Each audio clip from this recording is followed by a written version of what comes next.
All right. Hello, Tracy and Mountain House residents. This is Gurtej, your host, and I have my co-host Parminder Sandhu today. And we have special guests Zach and Christina. We'll be discussing today about Measure X. Before we go into Measure X, I'll just put a disclaimer here. So from Six of Tracy, we are not endorsing or we are not against the measure. We are here to provide the information to the voters so that they can make an informed decision on November 3rd.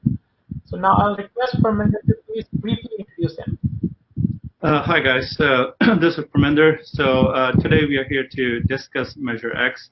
So it is on ballot, and we want to discuss what exactly the Measure X is, and Zach and Christina will help us understand how this Measure X will work and what the benefits or pros and cons of this measure will be. So I'll read the Measure X disclaimer on the ballot. So it says supporting early childhood education and youth programs, including literacy, gang reduction, after-school programs, and drug prevention, with emphasis on children facing greatest disparities, and promoting public health, homeless mitigation, and enforcing cannabis laws. Imposing a special tax on commercial cannabis businesses in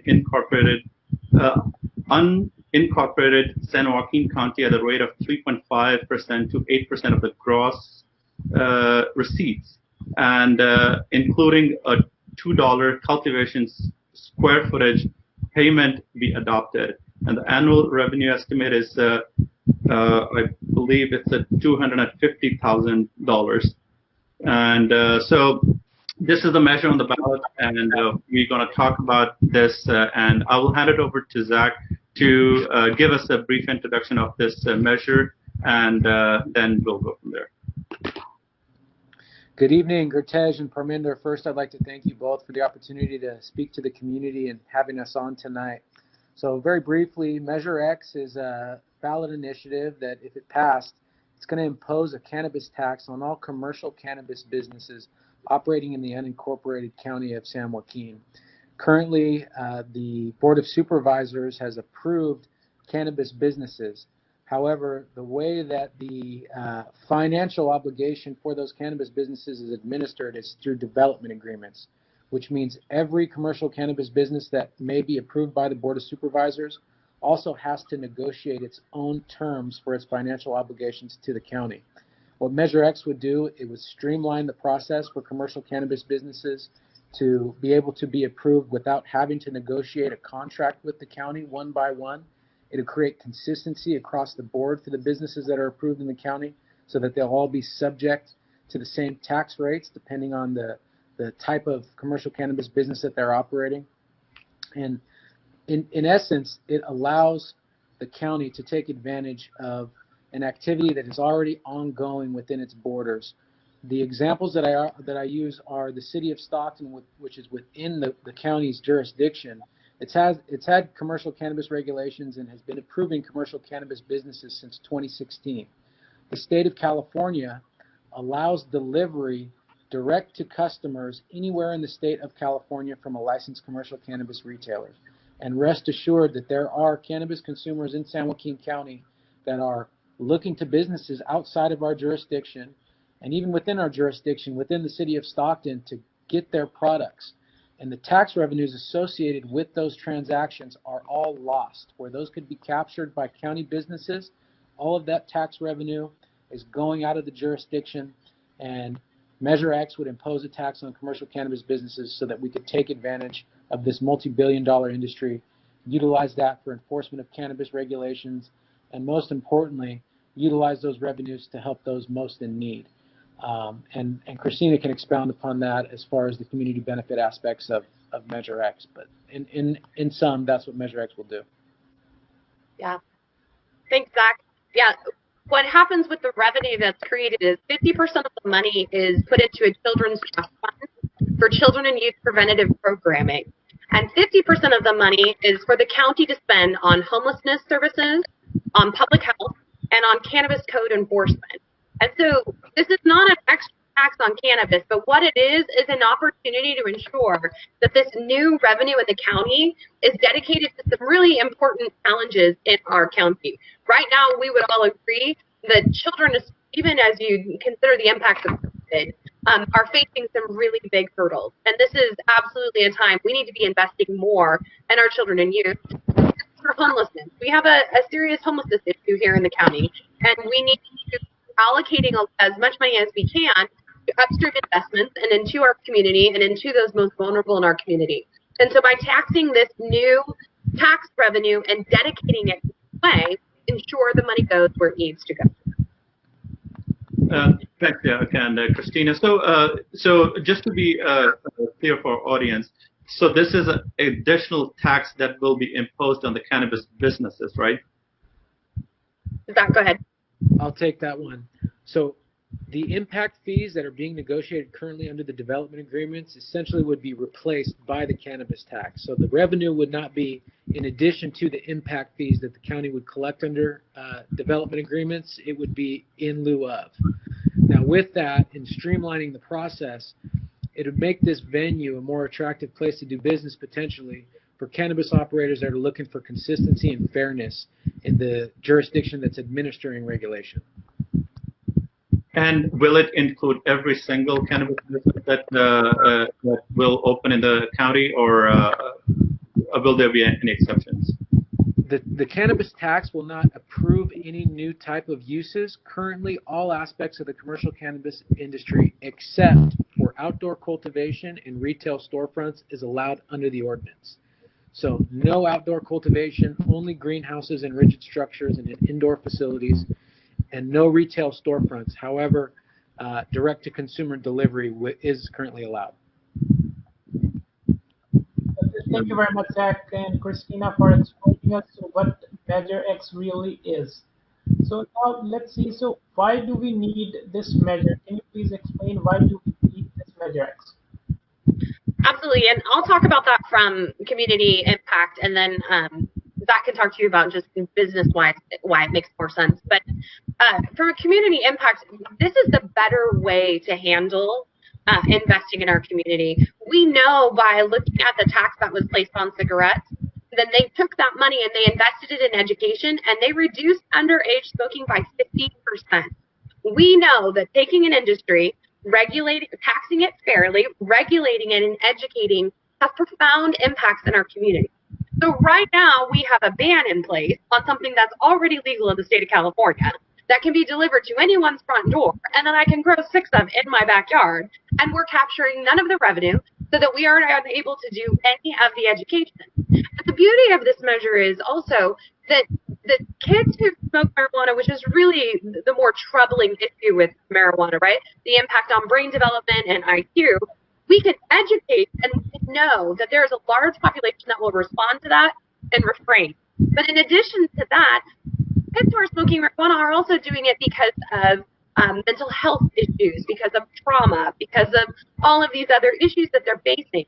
This tax gives us the ability to intervene in that issue as well. So we're handling both sides. We're able to provide education as to why it's not safe for a young person to be smoking marijuana and a reduction in underage usage, and we're able to address the underlying causes of why they were smoking in the first place.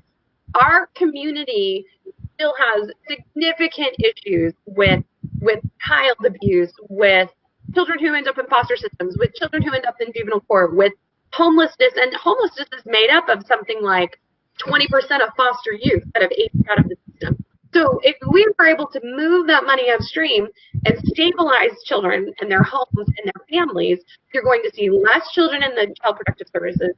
You're going to see less kids homeless. You're going to see less homeless people downline. And anyway, and this gives us the ability to have a local dedicated funding stream that we are able to allocate as we see fit. We have people who have been serving this community for 20, 30, 40 years, and they know what works. I can tell you, it is an absolute privilege of mine to work alongside and learn so much about Boys and Girls Club of Tracy, for example. They are a phenomenal program, and even right now I had the opportunity to talk to Kelly Wilson, how they're meeting the needs of kids that are most impacted by COVID right now, and the lack of opportunity for learning that they're facing, and just doing the most incredible work. But we have to fund them so that they can reach these children and these families, and they can make a difference for them. So that's why we have to find a way to expand our intervention in children and families upstream. Back. And I have another question. When you talk about like the money will be used for the public health, can you like explain a little bit like how this money will be channeled and like how will this money be used for the public health for the So youth? the 50% that goes to the county, their bucket, they have to justify that it has to be spent on homelessness services, public health, or cannabis code enforcement. Those are the only three ways that this revenue can be used. I have no say that it over how it gets used. It just has to be justifiably spent on public health. I would assume that in the middle of a pandemic, it's likely that some of these funds would be used to purchase more PPE or be able to expand testing or some of those things. But that's really the decision of the county, and that's good because you want the county and you want the oversight committee for the children's fund to be able to respond to the current need, because this is a measure that does not sunset. So we want to build in the flexibility for our leadership and our community representatives to respond to what the current need is. So honestly, it would probably be whatever the most pressing need is at that given time.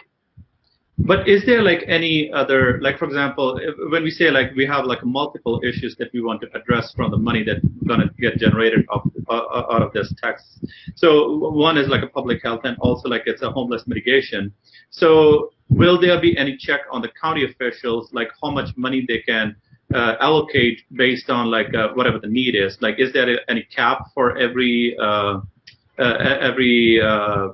aspect of the money that they want to spend? So like for example, like will that be like a 50-50 or 60-40? Like what will be the check on the county officials?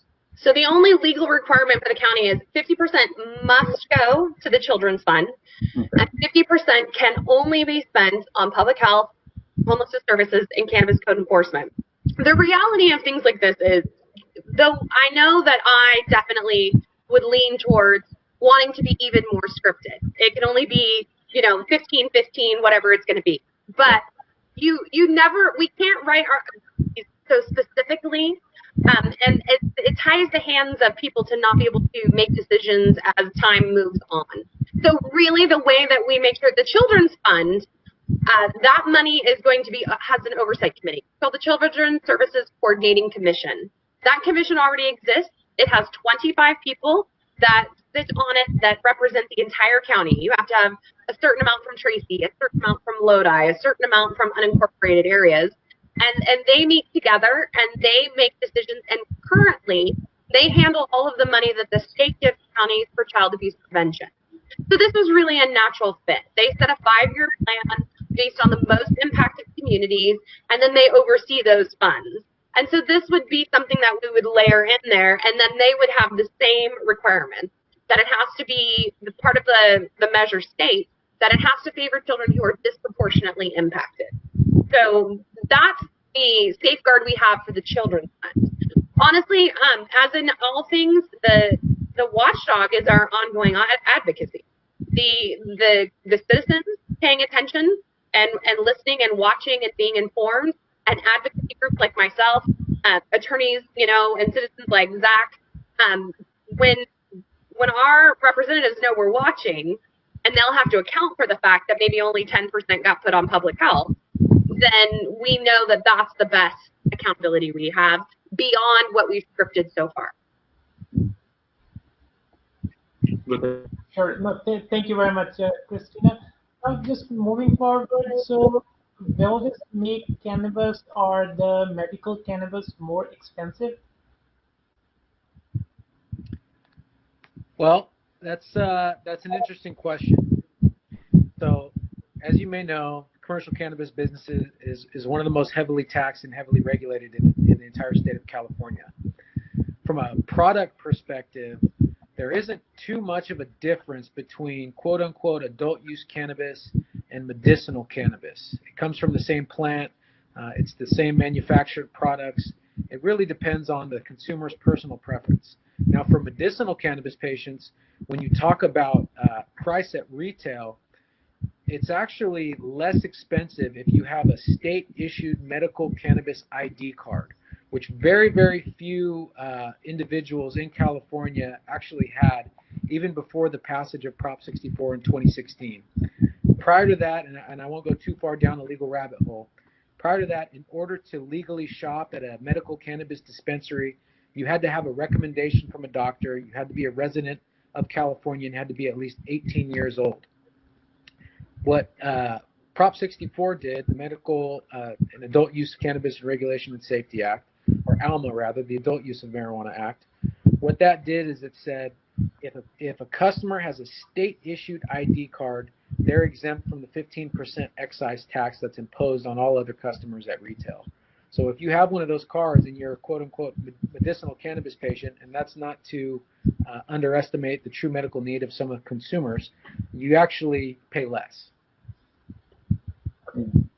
Now, if you want to differentiate, there is still an allowance for medical cannabis patients and their caregivers to grow 6 plants, depending on what your local jurisdictions allows. You can either grow those outdoors, but by and large, most local jurisdictions require you to grow your 6 plants inside of an enclosed lockable structure on your property. And so you can provide cannabis to up to 5 medical cannabis patients as a caregiver, or if you're a patient yourself, you can grow up to 6 plants for your own medical use. And in case like just a random question. So like, for example, when you say like a person can grow 6 plants, so will he or she need to like notify some county officials, or he can just grow it as a tomato plant? Any person in California can grow 6 plants at their residence.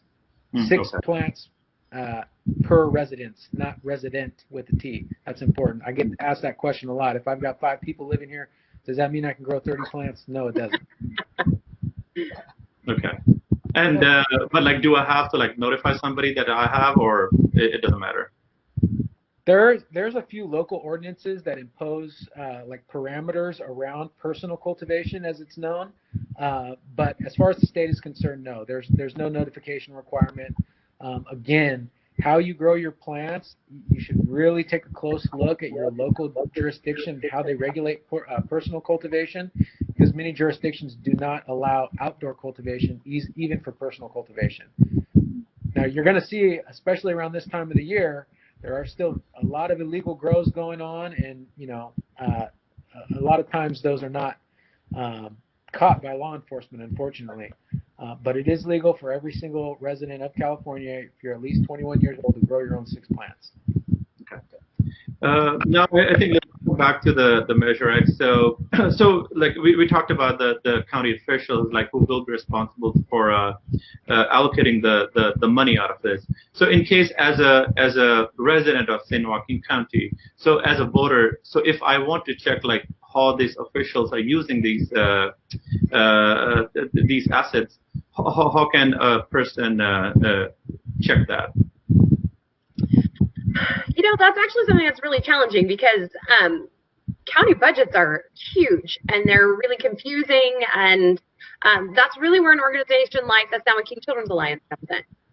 My job is to be a watchdog. Sometimes I joke that the San Joaquin Children's Alliance is the union for children. It's our job to watch and see that the things that they set as a priority and said they would do, that they do. So really what we do is we have built a coalition of nonprofits and leaders across the entire county. And I watch and pay attention and inform those people. And then a lot of times when it's time for action, that information is pressed out through their agency. So, for example, Kay Ruthstaller is the Executive Director of Family Resource and Referral. And when it's time for us to do advocacy in front of the Board of Supervisors, because for Measure X or for how the Measure X money is being spent, I connect to those leaders, and those leaders send out newsletters and emails and social media posts letting their constituents know, and that's how we rally the troops typically. But really, I don't know about, maybe more people are watching now, but watch your Board of Supervisors meetings. They're every other Tuesday. You can find them online. I know they can get long, but if you watch them afterwards, you can skip through certain parts. Learn to read the agenda and check in. Follow the agencies that you're passionate about, and see what they're talking about. Because honestly, if government is not representing us well, it's because we're not watching. And so if you just watch, if you watch your city council meetings, if you watch your board of supervisors meetings, it takes time, but you will learn the lingo and the departments and how things work. And public comment is a huge tool to us, to bring your friends and your neighbors there and submit a card and step up and speak your mind on behalf of your community. You have power. It's just that by and large, we've abdicated that power, and now we don't know how to engage it. And really, just start watching the meetings. They're always online. And another quick question about the public health, which is for especially for the children. Like, mental health has been like a big challenge in this world right now. So especially in the school-going kids. So will this money, like, which is also like for the public health, will there some funds be allocated towards like a mental health or towards the schools, because a lot of this education needs to start at the school level? So will some of the funding will also go to the schools as well? So the funding, again, the win is we've secured the funding and we've secured the oversight committee, and we've secured that it has to be for children and youth, and it has to be for children and youth experience the most disparities. Beyond that, it's not heavily scripted, and there's a reason for that. If you were to say it had to pay for preschool, what if in 5 years the state decides to pay for preschool for every child in the state of California? Now we have to take it back to the voters, and it's a huge undertaking to put something on the ballot and get in front of enough voters to get it passed. So you have to write it with enough accountability that there's some certainty that what you want to get done will get done, and yet it has to be written with enough flexibility to allow for it to evolve to what the current needs are. If I was to guess, I would highly suspect that something like mental health is going to rise very quickly to the top. And the people who will be awarded the grants, again, I will have zero control over that. This is this body of 25. It'll most likely be what it is for almost all grants. There's a process. There's an RFP process.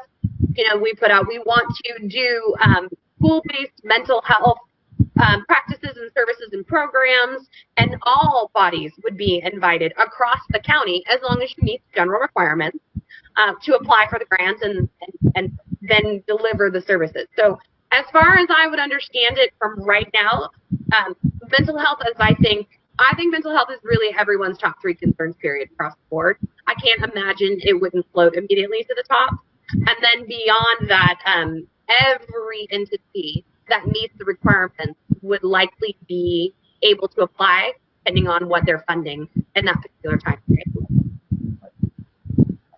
Thank you very much, Christina. So as this Measure X, it is very much tied to cannabis. So there's a question in the voters. So does Measure X legalize cannabis? It does not, but I'm going to let Zach take that. That's really Zach. Sure, I appreciate that, and I think it's the most important thing for your viewers to keep in mind is cannabis is already legal across California.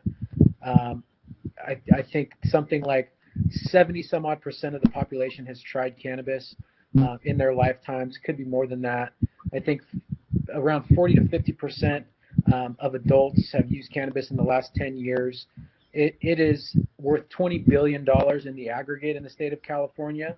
The commercial cannabis market in the last few years, it's right around $5 to $6 billion. The state has kind of undershot its revenue projections in 2019, but those numbers are trending upward as more and more local jurisdictions allow commercial cannabis in their communities. Cannabis is here. Cannabis has been here for many years. What's new, what's novel about Measure X and other commercial cannabis regulations locally is that commercial cannabis businesses are now being treated as commercial ventures. So where, the former model in California that was in place since 1996 for, medicinal cannabis and cannabis collectives, those entities had to operate as nonprofits. And with that, there was no tax revenues being paid to any local jurisdiction or to the state whatsoever.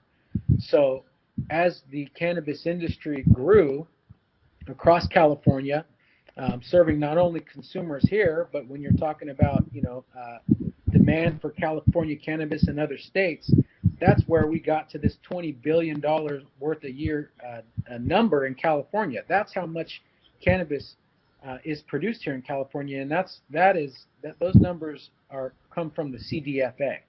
Cannabis is more valuable than the next 5 agricultural commodities combined. And so, it would be naive to say that, Measure X or any other local measure has legalized cannabis. California did that for us. They did it. The state legislature did that in early 2016. And then the voters in the state of California did that in 2018 when Prop 64 was passed, or rather 2016 when Prop 64 was passed. And so since that time, local jurisdictions with the dual approval requirement that California have the option to either regulate as stringently as a ban on commercial cannabis activities or as leniently as the state has dictated in their cannabis regulations. So cannabis is legal in California. Again, with statewide delivery, any cannabis business located in California can deliver direct to any consumer at a private residence or private place of business. So if you are a commercial cannabis business in the city of Modesto, like I have clients in the city of Modesto, you can legally deliver cannabis into the unincorporated county area to a customer there, and that tax revenue goes to Stanislaus County and not San Joaquin County. So by Measure X imposing a tax on these businesses here, it allows San Joaquin County to capture that revenue. Thank you very much, Zach, for clarifying it. Yeah, so it is legal. Cannabis is legal. What Measure X is, it is safe to say that it is dealing how that revenue will be spent. Yes. So now just moving on. So as you mentioned that it is legal and lots of businesses are involved. So what types of cannabis businesses will be allowed? So there's various aspects of commercial cannabis industry. We have cultivation, okay? At large in California, you can cultivate outdoors, you can cultivate in greenhouses, and you can cultivate within greenhouse facilities or indoors. In San Joaquin County, the regulations dictate that there is no outdoor cultivation whatsoever. And for greenhouses, you have to have a rigid structure greenhouse, so like a polycarbonate structure, a hard plastic structure that you couldn't just cut through with a knife. So no hoop houses or anything like that. They have to be secure, enclosed, lockable structures where cultivation takes place. We also have distribution. So a distribution business is legally allowed to transport cannabis between licensees. So you have it grown at the farm and you take it to a distribution facility to be broken down into packages. The distributors are also responsible for contacting the lab testing facilities. So all cannabis that goes to consumers at retail has to be tested for pesticides, has to be tested for heavy metals, it has to be tested for other microbiological contaminants like mold, before it can be legally allowed to be sent to retail to the customer. So after the distributor has picked it up from the cultivation facility, has dispatched a sample for testing, receives a clean certificate of analysis from that lab, then that distributor can go on and distribute that product to the retailer. We also have lab testing facilities, as I just mentioned, and also retail businesses. So California, you can have a retail storefront if your local jurisdiction allows it, or you can have a delivery or retail with delivery. Here in San Joaquin County, there is only delivery allowed from a retail perspective, so no brick and mortar storefronts. Every other aspect of the industry is currently regulated here in San Joaquin County, albeit the financial obligations and the other administrative aspects of regulation are done through development agreements, which is a contract effectively between the commercial cannabis business and the county itself. Thank you very much, Christina. Thank you, Zach and Parminder, for being here and for informing the voters. And I'll again request the voters, please follow up with your thoughts, with your questions, and make an informed decision for November 3rd. Thank you all.